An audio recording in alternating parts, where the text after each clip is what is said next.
குஜராத்தில் முதல்வர் பூபேந்திர பட்டேல் தலைமையில் பாஜக ஆட்சி நடக்கிறது.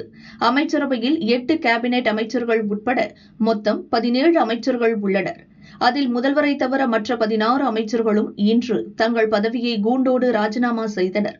பதவி விலகல் கடிதத்தை முதல்வரிடம் கொடுத்துள்ளனர். குஜராத் அமைச்சரவை விரிவாக்கம் செய்யப்பட இருப்பதால் முதல்வரை தவிர மற்ற அமைச்சர்கள் பதவி விலகி இருக்கின்றனர். முதல்வர் பூபேந்திர பட்டேல் கவர்னர் ஆச்சாரிய தேவ்ரத்தை சந்தித்து புதிய அமைச்சரவையை நியமிக்க ஒப்புதல் கோருவார். நாளை காலை 11:30க்கு காந்திநகரில் உள்ள மகாத்மா மந்திரில் புதிய அமைச்சர்கள் பதவியேற்பு நிகழ்ச்சி நடைபெறவுள்ளது. மத்திய உள்துறை அமைச்சர் அமித் ஷா, பாஜக தலைவர் நட்டா உள்ளிட்டோர் பங்கேற்க உள்ளனர். இதற்காக பாஜக தலைவர் JP நட்டா குஜராத் சென்றுள்ளார்.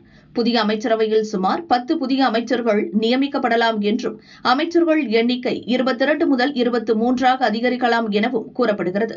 குஜராத் சட்டசபையில் மொத்தம் 182 உறுப்பினர்கள் உள்ளனர். அதில் 15% என்ற விகிதத்தில் 27 அமைச்சர்கள் வரை இருக்கலாம்.